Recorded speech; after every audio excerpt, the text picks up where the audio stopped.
नमस्कार दोस्तों, RJ academy के यूट्यूब चैनल पर आपका हार्दिक अभिनंदन।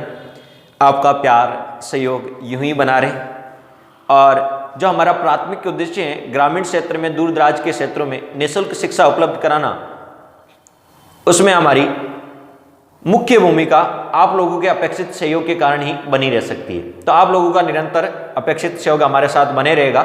आप हमें कमेंट्स करके बताइए, किसी भी प्रकार की किसी भी वीडियो बनाना, किसी भी सब्जेक्ट का वीडियो बनाना है तो हमारी टीम आपके लिए तत्पर है। आप कमेंट्स करके बता सकते हैं, सर हमें इस सब्जेक्ट का, इस टॉपिक पे आप वीडियो बना दीजिए, तो हम उसी टॉपिक पे वीडियो बना देंगे। अब हम चर्चा करेंगे राजस्थान की नदियों में। हम दूसरी नदी पढ़ने जा रहे हैं, बनास नदी। हम आज बनास नदी पर चर्चा करेंगे। आपको पता है पूर्णतः राजस्थान में प्रवाहित होने वाली सबसे लंबी नदी कौन सी है? बनास नदी है। और इसी प्रकार बात करें सर्वाधिक जलग्रहण क्षेत्र वाली नदी कौन सी है? बनास नदी है। लेकिन सर्वाधिक अफवाह तंत्र वाली नदी कौन सी है? चंबल नदी है। और सर्वाधिक त्रिवेणी संगम वाली नदी भी कौन सी है? बनास। और चंबल की सबसे लंबी सहायक नदी भी कौन सी है? बनास। तो आइए दोस्तों चर्चा करते हैं बनास में।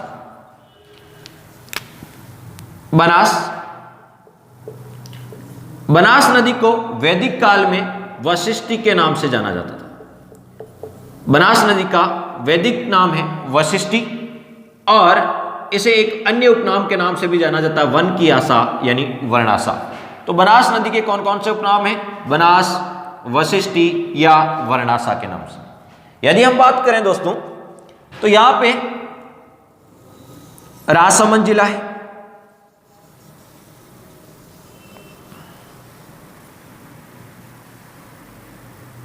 यहां पे राजसमंद जिला है। राजसमंद जिले में 3 पहाड़ियां देखने को मिलेगी आपको राजसमंद में। एक पहाड़ी आपकी खमनोर की पहाड़ी, खमनोर की पहाड़ी। दूसरी पहाड़ी मिलेगी आपको दिवेर की पहाड़ी और तीसरी पहाड़ी आपको जो देखने को मिलेगी वो मिलेगी बिजराल की पहाड़ी, बिजराल पहाड़ी। अब एग्जामिनर क्वेश्चन पूछ सकते हैं, आपके चैप्टर है एक राजस्थान के भौतिक प्रदेश और उसमें अरावली, और अरावली का विस्तार कहाँ है? राजसमंद में देखने को मिलता है। क्वेश्चन आएगा कौन सी पहाड़ी राजसमंद में नहीं है? खमनोर की पहाड़ी, दिवेर की पहाड़ी, बिजराल की पहाड़ी या उदयनाथ की पहाड़ी। तो कौन सी पहाड़ी राजसमंद में नहीं है? ऐसा क्वेश्चन आपसे पूछा जा सकता है क्योंकि अरावली आपके सिलेबस में। तो आंसर होगा उदयनाथ की पहाड़ी। उदयनाथ की पहाड़ी दोस्तों अलवर में है। एक पैटर्न तो ये हो गया। तो कौन सी नदी का उद्गम किस पहाड़ी से होता है ये आपको पता होना चाहिए। राजसमंद में 3 पहाड़ियां हैं और 3 पहाड़ियों से 3 नदी का उद्गम होता है। बिजराल की पहाड़ी से खारी नदी का उद्गम होता है, बिजराल की पहाड़ी से खारी नदी का उद्गम होता है। आगे जाके हम चर्चा करेंगे ये खारी बनास की सहायक नदी है। दिवेर की पहाड़ी से कोठारी नदी का उद्गम होता है, तो इसकी जगह भी हम बनास की सहायक नदियों में चर्चा करेंगे। और खमनोर की पहाड़ी से मुख्य नदी है बनास का उद्गम होता है। तो बनास नदी का उद्गम कौन सी पहाड़ी से होता है? तो दोस्तों आपका आंसर होना चाहिए खमनोर की पहाड़ी से। बनास नदी का उद्गम खमनोर की पहाड़ी से। अब राजसमंद में आपको पता है एक पठार है बोराट का पठार, कुंभलगढ़ राजसमंद से लेके गोगुंदा उदयपुर के बीच ये जो पठार है ये है बोराट का पठार। बोराट का पठार कुंभलगढ़ से लेके गोगुंदा के बीच है। कुंभलगढ़ राजसमंद में पड़ता है, गोगुंदा उदयपुर में पड़ता है। और बोराट के पठार की जो सबसे ऊंची चोटी है वो दोस्तों है जरगा। बोराट के पठार की सबसे ऊंची चोटी कौन सी है? जरगा। अब देखिए बोराट का पठार कुंभलगढ़ कहां पड़ता है? राजसमंद। और हम राजसमंद की बात कर रहे हैं तो कई बार एग्जामिनर ऐसा पूछ लेता है कि बताओ बनास नदी का उद्गम कौन से पठार से? तो बोराट के पठार से। पहाड़ी नहीं देके पूछ सकते हैं कि बनास नदी का उद्गम कौन से पठार से? बोराट के पठार से। पहाड़ी पूछे तो खमनोर की पहाड़ी से। और किस जिले से? राजसमंद से। बनास नदी जब राजसमंद में बहती है तो दोस्तों इस पे एक सभ्यता आती है गिलुंड सभ्यता। आरपीएससी का फेवरेट क्वेश्चन, नदियों और सभ्यता को लिंक करके। एक आता है बागोर की सभ्यता किस नदी पर है? कोठारी नदी पर है, भीलवाड़ा में। एक आता है गिलुंड सभ्यता किस नदी पर है? बनास नदी पर है, राजसमंद में।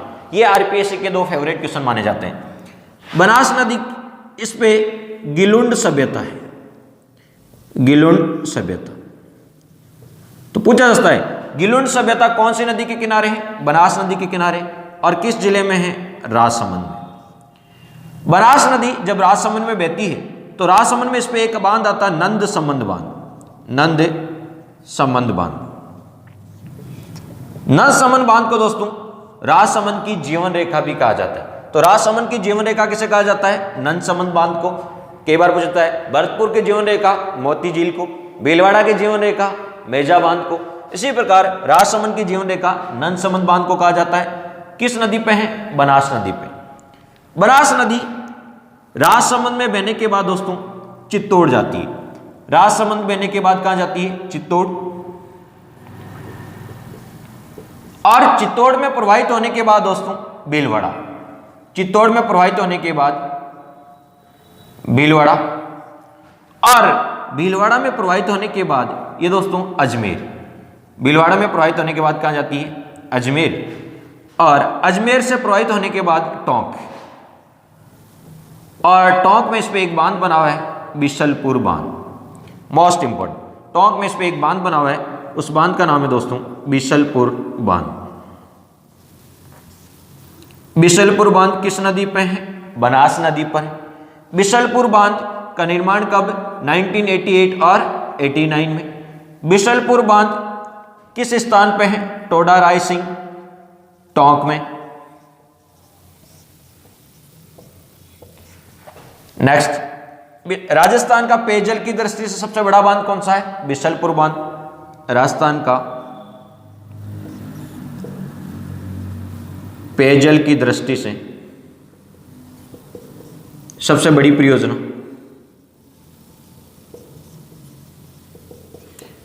राजस्थान की पेयजल की दृष्टि से सबसे बड़ी परियोजना कौन सी है? बिशलपुर परियोजना। नेक्स्ट, बिशलपुर परियोजना से कितने जिलों को पेयजल मिलता है? पेयजल, तो कितने जिलों को पेयजल मिलता है? तो आपको पता है बिशलपुर से 5 जिले लाभान्वित होते हैं पेयजल के अकॉर्डिंग। कौन कौन से? टोंक, टोंक में बना हुआ है, अजमेर, नागौर, जयपुर, और पिछले साल दौसा को जलापूर्ति हुई है। तो आपसे पूछा जा सकता है कि बिशलपुर बांध से कितने जिलों को पेयजल की सुविधा मिलती है? 5। लेकिन सिंचाई केवल और केवल किसको होती है? टोंक। सिंचाई केवल और केवल किसको होती है? टोंक को। और बिशलपुर बांध आपको पता है विग्रहराज चतुर्थ, विग्रहराज चतुर्थ या बिशलदेव से संबंधित है। चौहान वंश के शासक जिन्होंने हरिकेली नाटक इन्हीं के समय। बिशलपुर बांध किस नदी पे है? बनास नदी पे। किस स्थान पे है? टोडा राय सिंह, टोंक। राजस्थान का पेयजल की दृष्टि से सबसे बड़ी परियोजना बिशलपुर परियोजना। कितने जिलों को? 5। यहां से पूछा जाता है कौन से जिले लाभान्वित होता है या नहीं होता है। सिंचाई केवल टोंक में। और आपसे पूछा जाता है कि इसका संबंध किस चौहान वंश के किस शासक से? विग्रहराज या बिशलदेव से। अब बनास नदी आगे बहती है तो अब सवाई माधोपुर में जाती है। टोंक के बाद सवाई माधोपुर, और सवाई माधोपुर में यहां पे इसरदा बांध बना हुआ है, इसरदा बांध। सवाई माधोपुर में एक बांध बना हुआ है इसरदा बांध। पूछा जा सकता है इसरदा बांध किस नदी पे है? बनास नदी पर। और किस जिले में है? सवाई माधोपुर जिले में। नेक्स्ट, बनास नदी आगे जाती है, इस तरफ से एक नदी आती है चंबल, जनापाव की पहाड़ियां, बड़ा पाव कह दो या जनापाव। एमपी में जनापाव की पहाड़ियों से चंबल नदी, एमपी के बाद राजस्थान, और राजस्थान के बाद यूपी, और यूपी में इटावा में जाके यमुना में मिल जाती है।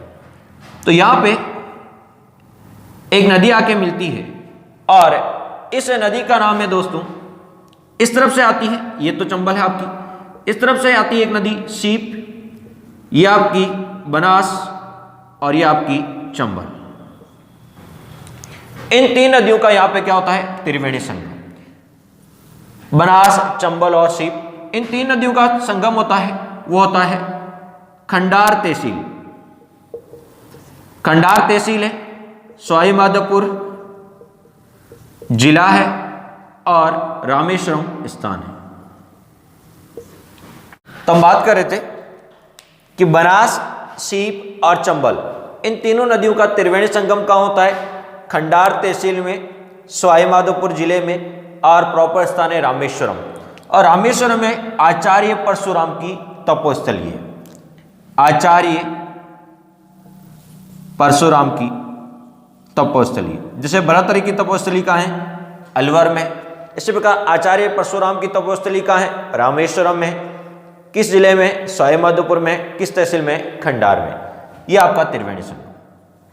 बनास में, बनास नदी का संबंध 4 त्रिवेणी संगम से आगे जाके डिस्कस करेंगे, और एक त्रिवेणी संगम पहले नदियों में पिछले वीडियो में देख चुके हैं, माही नदियों में, बेणेश्वर में। माही नदी, यदि हम बात करें बनास नदी की, तो बनास नदी के बारे में कौन कौन से क्वेश्चन बनते हैं, क्वेश्चन के एंगल से इस पे बात करते हैं। बनास नदी का उद्गम किस जिले से? राजसमंद से। किस पठार से? बोराट के पठार से। किस पहाड़ी से? खमनोर की पहाड़ी से। और बनास नदी पे कौन सी सभ्यता है? गिलुंड सभ्यता है। बनास नदी पर कुल कितने बांध है? बनास नदी पे कुल 3 बांध है। पहला बांध नंदसमंद बांध, दूसरा बांध बिशलपुर बांध, तीसरा बांध इसरदा बांध। तो माहिर आपसे पूछेंगे बनास नदी पर कुल कितने बांध है?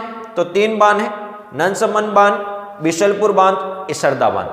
चौथा कोई सा भी ऑप्शन में देके पूछ सकते हैं कौन सा बांध बनास नदी पर नहीं बना हुआ है। नेक्स्ट, बनास नदी कुल कितने जिलों से प्रवाहित होती है? तो बनास नदी कुल 6 जिलों से प्रवाहित होती है।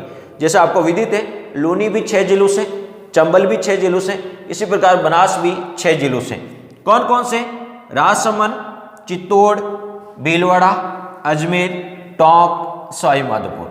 तो बनास नदी के बारे में, बनास नदी राजस्थान के 6 जिलों से प्रवाहित होती है। एग्जामिनर ऐसा क्वेश्चन पूछ सकता है कि कौन से जिले से प्रवाहित होती है या नहीं होती है। तो दोस्तों इसकी एक छोटी सी ट्रिक है। आप आईपीएल देखते हो तो रॉयल चैलेंजर बेंगलुरु, और रॉयल चैलेंजर बेंगलुरु वाले सारे के सारे एटीएस हैं। क्या है? एटीएस है, एटीएम नहीं है, एटीएस है। आरसीबी वाले के सभी कैसे हैं? एटीएस हैं। क्या है? एटीएस। आर का मतलब किस जिले से? राजसमंद से। सी का मतलब किससे? चित्तौड़ से। बी का मतलब भीलवाड़ा से। ए से अजमेर, टी से टोंक, और एस से सवाईमाधोपुर। 3 और 3 6 आसानी से याद हो सकता है। आरसीबी वाले क्या हैं? एटीएस हैं। तो ये आपकी छोटी सी ट्रिक है, पूछ सकते हैं बनास किस जिले से प्रवाहित होती है या नहीं होती। नेक्स्ट, बनास नदी के बारे में दूसरा फैक्ट। बनास नदी पर कुल 3 बांध हैं। कुल कितने बांध हैं? कुल 3 बांध हैं। हमने देखा कौन कौन से? नंदसमंद बांध, बिशलपुर बांध और इसरदा बांध। कुल कितने बांध हैं? 3 बांध है। नेक्स्ट, आपसे पूछेंगे पूर्णतः राजस्थान में प्रवाहित होने वाली सबसे लंबी नदी कौन सी है? तो देख लीजिए दोस्तों, पूर्णतः राजस्थान में प्रवाहित होती है।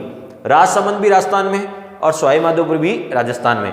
तो राजस्थान, पूर्णतः राजस्थान में प्रवाहित होने वाली सबसे लंबी नदी कौन सी है?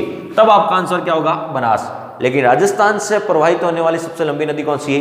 तब आपका आंसर होगा चंबल। राजस्थान से प्रवाहित होने वाली सबसे लंबी नदी चंबल है।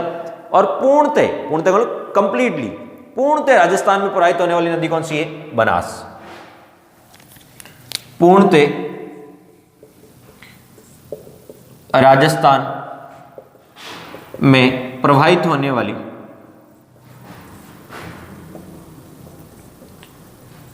सबसे लंबी नदी,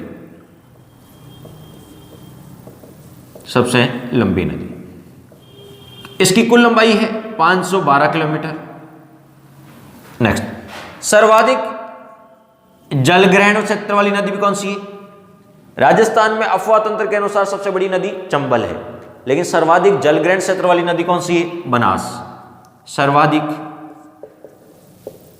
जलग्रहण क्षेत्र वाली नदी बनास। चंबल की सबसे लंबी सहायक नदी कौन सी है? बनास। चंबल की सबसे लंबी सहायक नदी, चंबल की सबसे लंबी सहायक नदी कौन सी है? बनास। आपसे पूछा जा सकता है बनास की सबसे लंबी सहायक नदी कौन सी है? हम कल नेक्स्ट वीडियो में देखेंगे, हम इसमें बनास के बारे में चर्चा करेंगे और आगे जाके हम बनास की सहायक नदियां पढ़ेंगे। लेकिन क्वेश्चन पूछा जा सकता है बनास की सबसे लंबी सहायक नदी कौन सी? तो आपका आंसर होगा बेड़च, जो गोगुंदा की पहाड़ी उदयपुर से निकलती है। उद्गम स्थान पर नाम आयड़ होता है, उदय सागर झील में गिरने के बाद नाम क्या होता है? बेड़च। उदयपुर के बाद चित्तौड़, और चित्तौड़ के बाद बिगोद, भीलवाड़ा, मांडलगढ़ तहसील में बेड़च, मैनाल और बनास मिलकर क्या बनाती है? त्रिवेणी संगम। तो चंबल की सबसे लंबी सहायक नदी बनास, और बनास की सबसे लंबी सहायक नदी है बेड़च। बनास की सबसे लंबी सहायक नदी, बनास की सबसे लंबी सहायक नदी बेड़च। नेक्स्ट, गिलुंड सभ्यता का संबंध किससे है? बनास नदी से। गिलुंड सभ्यता का संबंध किससे है? बनास नदी से। नेक्स्ट, सर्वाधिक त्रिवेणी संगम वाली नदियां कौन सी है? सर्वाधिक त्रिवेणी संगम का संबंध किस नदी से है? बनास। तो सर्वाधिक त्रिवेणी संगम वाली नदी कौन सी है? बनास। राजस्थान में कुल पांच त्रिवेणी संगम है। एक बेणेश्वर, दूसरा रामेश्वर, तीसरा देवधाम जोधपुरिया, चौथा राजमहल टॉक, पांचवा बिगोद भीलवाड़ा, और इनमें से 4 का संबंध किससे है? बनास से। तो दोस्तों ये कंप्लीट जानकारी थी बनास नदी के बारे में। आपको बता दूं, यमुना, गंगा की सबसे लंबी सहायक नदी यमुना, यमुना की सबसे लंबी सहायक नदी चंबल, और चंबल की सबसे लंबी सहायक नदी बनास, और बनास की सबसे लंबी सहायक नदी कौन सी है? बेड़च। तो ये मुख्य रूप से बनास नदी थी। अभी हमने सिर्फ मुख्य रूप से बनास नदी की चर्चा की। हम नेक्स्ट वीडियो में बनास की सहायक नदियों की बात करेंगे, लेकिन इसी में सर्वाधिक त्रिवेणी संगम वाली नदी कौन सी है? बनास। तो बनास पर कौन कौन से त्रिवेणी संगम बनते हैं, इनकी अपन चर्चा कर लेते हैं। एक बार स्क्रीनशॉट ले लीजिए बनास नदी का।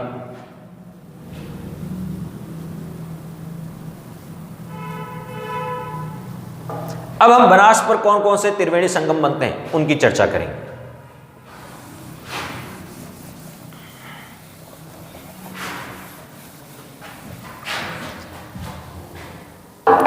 हम बनास की सहायक नदियां नेक्स्ट वीडियो में देखेंगे, जिसमें बनास की कंप्लीट दाईं ओर से मिलने वाली कौन सी है, बाईं ओर से मिलने वाली कौन सी, उन पर चर्चा करेंगे।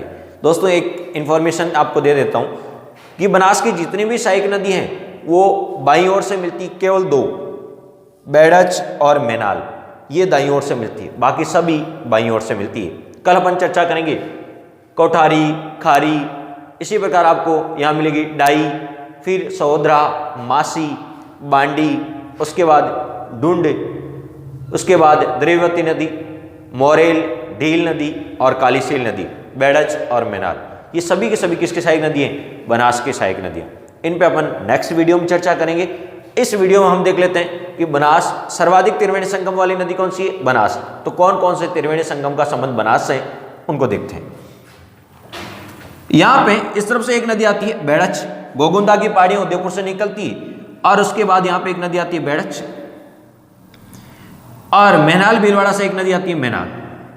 तो ये नदी आपकी बेड़च, ये आपकी है मैनाल, जिसपे मैनाल जलप्रपात भी बना हुआ है जो पर्यटन के दृष्टि से इंपॉर्टेंट है। बेड़च और मैनाल, और ये मुख्य नदी आपकी बनास। ये जो मुख्य नदी है कौन सी? बनास। बेड़च, मैनाल और बनास, इन तीनों का जो त्रिवेणी संगम होता है वो होता है बिगोद भीलवाड़ा में। बिगोद कौन सी तहसील में? मांडलगढ़ तहसील में। और कौन से जिले में? भीलवाड़ा में। तो पहला त्रिवेणी संगम आपने देखा बनास, मैनाल और बेड़च का, और ये कहाँ था? बिगोद भीलवाड़ा में। तो बिगोद भीलवाड़ा, यहां पे 3 नदियों का त्रिवेणी संगम होता है, बनास, बनास के साथ साथ बेड़च और मैनाल।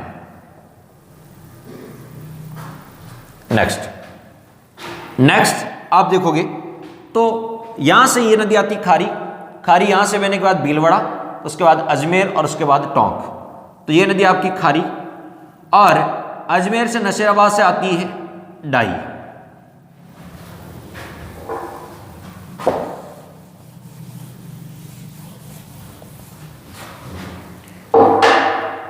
यह आपकी नदी थी खारी, यह आपकी है डाई, और यह मुख्य नदी है बनास। जब 3 नदियां मिलती है तो क्या बनता है? त्रिवेणी संगम। और ये जिस स्थान पे बनता है राजमहल टोंक, राजमहल टोंक। तो राजमहल में, राजमहल टोंक यहाँ पे कौन कौन सी त्रिवेणी संगम बनाती है? बनास मुख्य है, उसके बाद खारी और डाई। नेक्स्ट, यहाँ पे अजमेर से एक नदी आती है, उस नदी का नाम है दोस्तों मासी, और जयपुर से आती है बांडी। तो मासी, बांडी और ये मुख्य नदी है बनास। मासी, बांडी और मुख्य नदी कौन सी है? बनास। जब तीन नदियां मिलती है तो यहां बनता है त्रिवेणी संगम, और ये बनता है देवधाम जोधपुरिया। देवधाम जोधपुरिया, और ये देवधाम जोधपुरिया कहाँ है? टोंक में। ध्यान रखना, गुर्जर समाज के लिए तीन प्रसिद्ध है, देवमाली ब्यावर में है, आसिंद भीलवाड़ा में है, देवधाम जोधपुरिया जोधपुर में नहीं है, टोंक में है। या त्रिवेणी संगम, तो देवधाम जोधपुरिया, जोधपुरिया टोंक, या बनास में मासी और बांडी। नेक्स्ट आपने देख लिया रामेश्वरम में।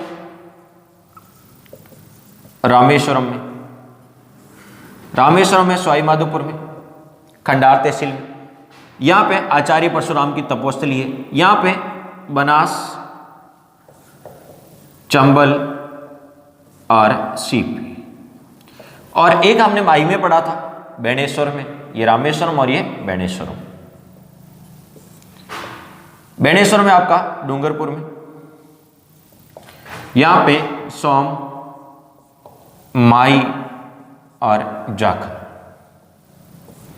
ये राजस्थान के 5 त्रिवेणी संगम हैं, राजस्थान के 5 त्रिवेणी संगम, और इनमें से 4 पूछे गए पटवारी में। इनमें से 4 ऐसे पूछे गए, सम्मिलित करो कि कौन से स्थान पे कौन कौन सी नदियां मिलती है। तो राजस्थान के 5 त्रिवेणी संगम, इनमें से 4 का संबंध किससे है? बनास से। कुछ पैटर्न जिसे याद कर सकते हो, जैसे बिगोद भीलवाड़ा में, तो आपको कैसे याद रहोगे? देखो, बी से बिगोद, बी से बनास और बी से बेड़च, 3 बार भी आ रहा आपके, ठीक है। और जो बेड़े से ऐसे याद रखना, बेड़ी, जो बेड़ी होती है, मतलब जो नटखट होती है, जो बेड़ी होती है, वो कौन है? मैना।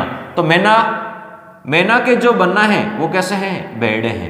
मैना के जो बनना है वो कैसे हैं? बेड़े हैं। दूसरा राजमहल, तो यहाँ कौन सी? बनास। तो बनाने का सामने खाड़ा है, बनाने का, बन्ना यानी बनास ने, सामने खाड़ा है, खा से खारी और डा से डाई। देवधाम में बनास। तो देखो, मासी कैसी है? बांडी। मासी कैसी है? बांडी। रामेश्वरम में, ठीक है। तो यहां पे देख लीजिए, बनाने का जो सूप है वो किसे खाओ? चम्मच से खाओ। बनाने का सूप है वो किसे खाओ? चम्मच से खाओ। और सोम और माही और जाकम का कहाँ होता है? बेणसम। कुछ ऐसे आपको पैटर्न याद रखने पड़ेंगे जिसे याद हो जाए, अदरवाइज आप विथ डायग्राम और थ्योरी से पढ़ सकते हो, तो नो डाउट आपको इन सब ट्रिक की जरूरत नहीं होती, वैसे याद हो जाती है। आपको मैपिंग से, अक्सर आपको मैपिंग से कंप्लीट ज्योग्राफी पढ़ाई जाएगी। हमने आज मुख्य बनास नदी देखी, उसमें कौन कौन से त्रिवेणी संगम होते हैं उनके बारे में चर्चा की। नेक्स्ट वीडियो में हम दोस्तों चर्चा करेंगे बनास की सहायक नदियों की। तो आप बने रहिए हमारे साथ, लाइक, शेयर और सब्सक्राइब जरूर कर दीजिए। धन्यवाद दोस्तों।